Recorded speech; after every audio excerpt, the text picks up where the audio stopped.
Hello and welcome to Chanakya. We deliver news without noise, facts without facade. Our guest today is a very eminent person from the Australian Indian community. Mr. Vishwanathan Narasimhan, a long-standing member of Australia-India Business Council (AIBC). He is also the national chair of the Make in India chapter for AIBC and an advisory board member of AIBE, which is the commercial arm of AIBC to promote and facilitate business-to-business engagements between Australia and India. Interesting addition is he has a journalistic experience of over 25 years. I take immense pleasure in welcoming Mr. Vishwanathan. Hello, sir. How are you doing today? Yes, good evening, Mrs. Mala Subramanian. Very nice to talk to you and to Chanakya viewers. Thank you, sir. There has been a lot of interesting developments happening around the Australian Indian community. But let us start with the recent development of increasing the permanent residentship count from 35,000 to 195,000. That's a significant increase. Can you give us some details about the reasonings and the strategies behind this? Absolutely. The Australia India Business Council has been always working closely with the federal government, irrespective of the political nature of the government, whether it was a Labour government or Liberal government. And I've been impressing on them that the migration policy has to be in alignment with, the business policies of Australia. So the reason being that if there is a mismatch, then the growth prospects of the business will be affected. So from that angle, this is a very welcome step. In fact, Mr. Jim Varghese, our national chair, has welcomed this step as saying it's a positive step in the right direction. The immigration laws, which have been there for many years, have been having a change for the better always, irrespective of the governments which have been in operation. What especially in the view of the recent developments of the economic and trade agreement, which have happened between Australia and India, there is a huge potential of growth in trade. So one of the key aspects of the economic and cooperation agreement is the education. There are many educational institutions in Australia where Indian students can study. There are about nearly 11,000 there are 22,000 courses and 1,100 institutions where Indian students can choose and study. The advantage of the increased numbers is some of those students who come here will be able to stay longer. For example, if they're belonging to the information technology or any of the engineering disciplines, they can, or any specialized fields. So they can, even after they complete the study, they can study longer. And they can also work. So that is the kind of progress which they have made in the immigration policy. And this is a very welcome step to sort of meet the demand, the skilled, and also to address the skill shortages in Australia. Due to the COVID lockdown, probably. Well, right? the COVID lockdown, one interesting thing about the COVID lockdown is it brought a new culture throughout the world called the working from home. And there have been arguments that even working from home has increased actually the productivity. But having said that, I also been working and from home, but definitely I would like to see my teammates and once in a while or something that we've been longing to end, for the end of the COVID period. So as far as the business is concerned, it is not totally affected, but although it was in some of the sectors like the manufacturing, yes, it was affected. But in terms of agriculture, on the contrary, it has increased. The 3 to 4% growth has been there in agriculture sector. So as we coming out of the COVID-19 period, people are very enthusiastic to participate more significantly in huge Returning numbers, back to work. Okay. running back to work, and then that is why it is also providing a great opportunity between Australia and India in terms of the trade visits. For example, we had two or three trade delegations in just 2 months, where the visit of the sugar industry delegation about 2 months back. We had a visit of the ceramic tile manufacturers from India, facilitated by Trade Promotion Council of India, and along with the Commerce Minister, we also had a number of delegates who came, including the Textile Promotion Council of India, Service Exports Promotion Council of India, Federation of Indian Chambers of Commerce and Industry, FICCI, and recently we also had Australia-India Business Council held a Australia-India International Business Meet, where we had eminent person from India, Mr. Deepak Bagla from Invest India. He came, and along with his deputy Sai Sudha Chandrasekhar from Chennai, assistant director, and they all came and then talked about the opportunities for Australian businesses in India. So That's nice. if you see this kind of interaction, and similarly, as we speak right now, the Australian trade, Australia-India youth dialogue is happening in Delhi, and there is also a launch of the Australia-India Business Enterprise Limited, which is happening on the 10th.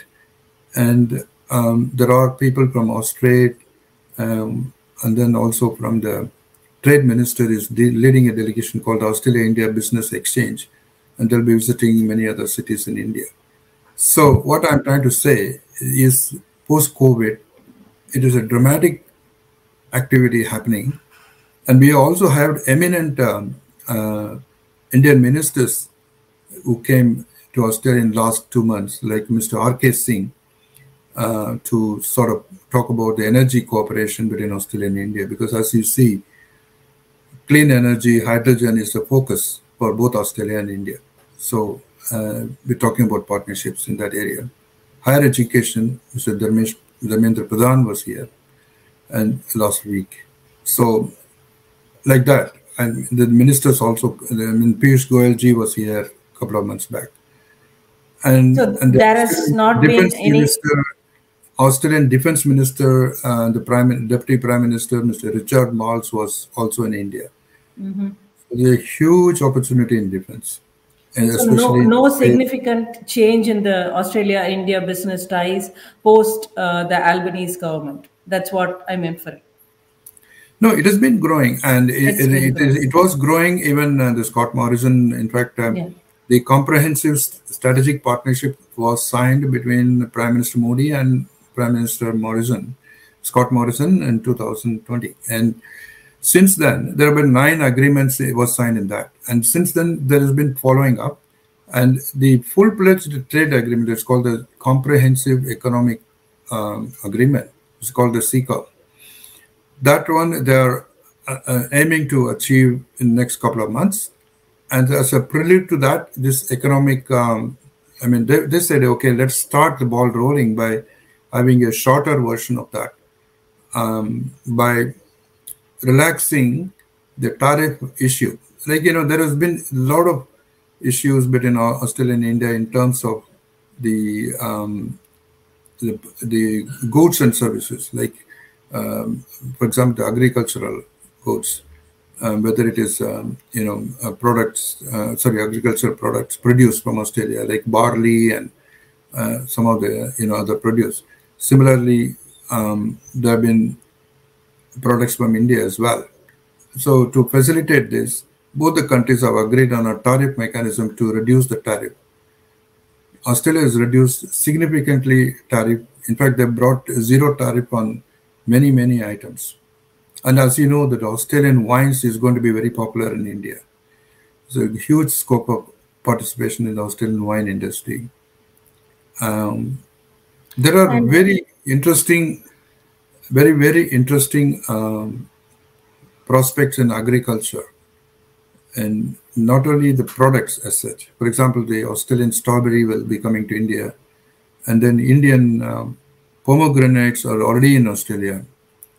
And but we are campaigning for more of the Indian produce, like the Alfonso mangoes and other kinds of fruits from India. Similarly, the fruits from Australia, like Australian avocados are to be exported. So we are facilitating all these issues. Biosecurity has been the biggest challenge, and we are working with the government on that. And how was the acceptance from the Australian community for Indian students and workers from India? Touching on the aspect of racism and issues related to that. Okay, the word racism in Australia is in the past. It should be buried once for all, because it's not a situation anymore. We witnessed in Australia, definitely there were racist elements in the past. But to say that Australia is a racist country is wrong. In fact, in 2009, I witnessed the students' agitation. At that time, the Indian students were subjected to certain treatment. I mean, they went through some difficulty and all those things. But to treat every incident as a racist incident was also wrong. So I was in the students' committee set up by the Consulate General of India in Sydney. We did analyze the students' issue in that time. We found that even the normal law and order situations were misinterpreted by many of the Indian media as a racist. So it gave a portrayal of Australia as a racist country, unfortunately.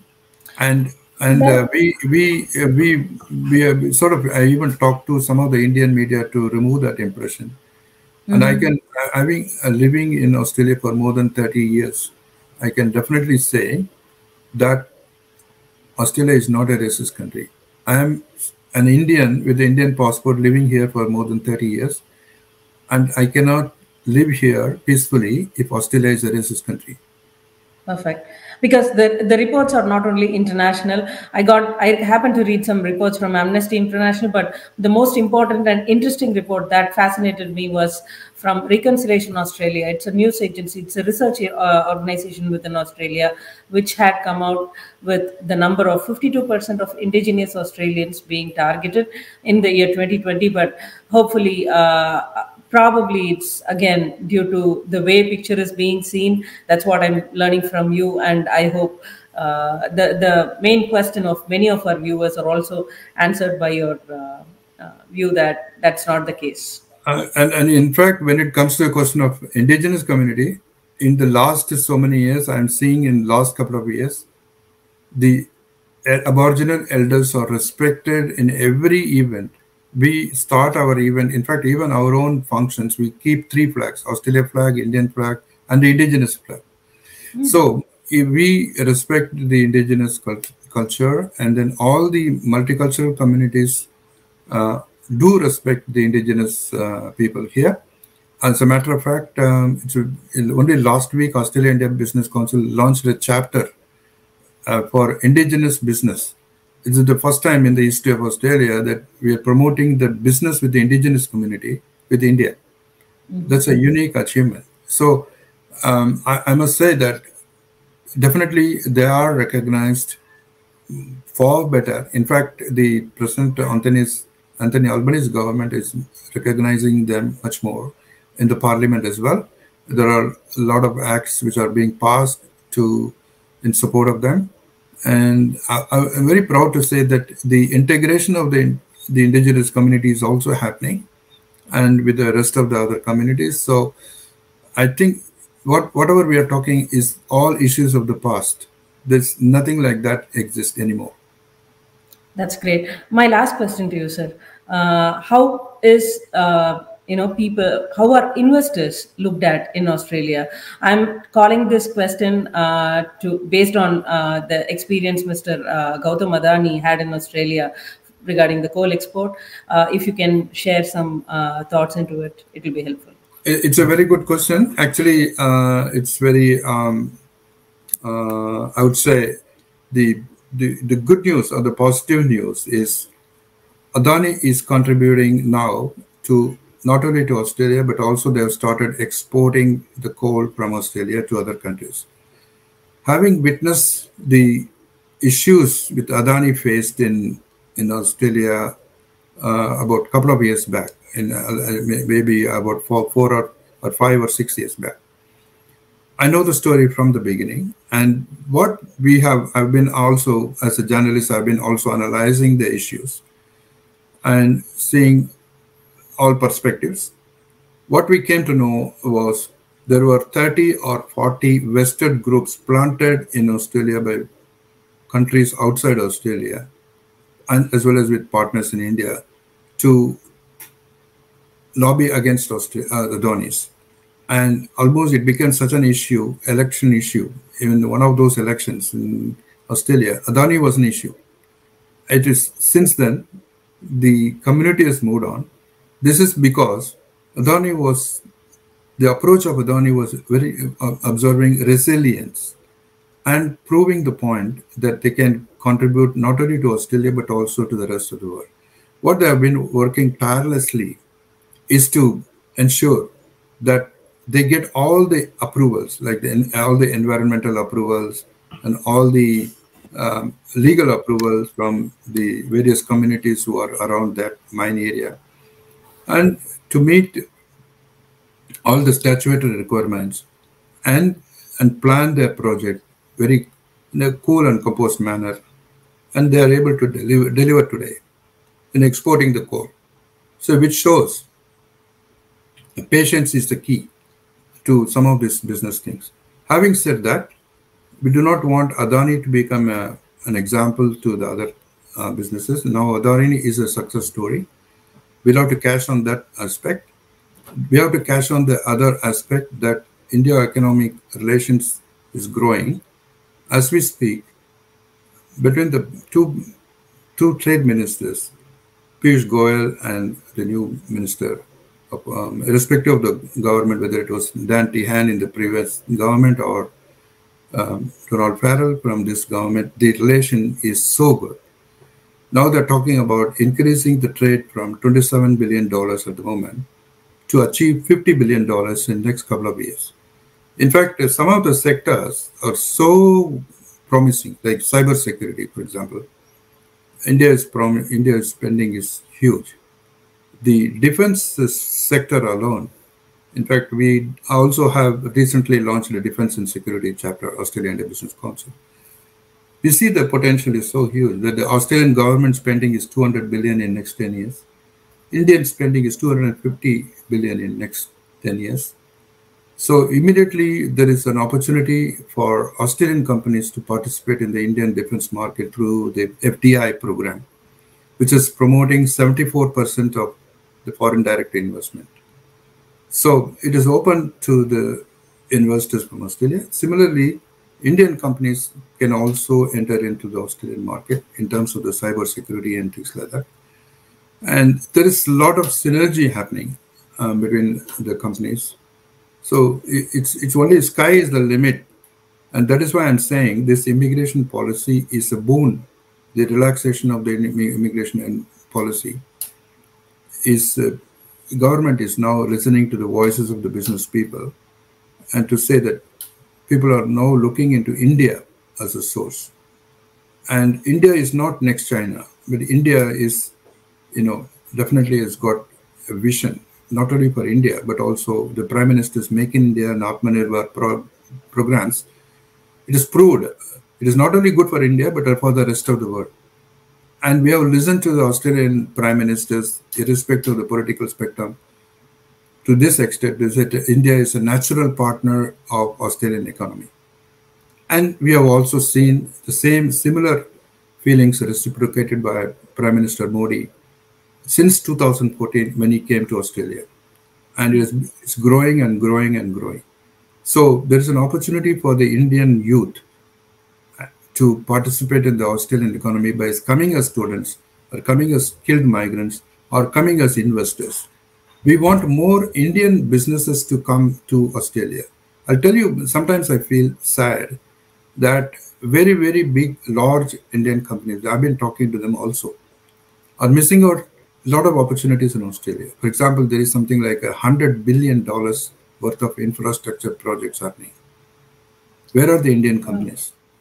And unless they come here physically and be there like Adani, and there are metro projects happening, there are mining projects happening, there is a lot of infrastructure projects happening in every state. In New South Wales alone, because we have the new airport coming, Western Sydney Airport, there is a huge opportunity for Indian companies. Logistics, professional services. There is people can come and partner here with establish their facilities here and take away some of the businesses back to India. There is also it's a win-win situation. So it's not one-sided. So that's why I'm trying to say it is good for Australia, good for India. This partnership. That is why this is our prime goal of Australia India Business Council. And last 35 years, we have been striving for this. And we are seeing the results. Perfect. Thank you so much for taking time and talking to Chanakya, sir. Best wishes to AIBC, and I hope the ties between Australia and India grow stronger, benefiting both the nations and people of both the nations. Yeah, the last message I want to give is to the Indian students to consider Australia as a favorable destination without any fear and with a hope that they will be able to contribute both to Australia as well as India. Sure. Thank you, sir. Thank you so much for your time. Thank you.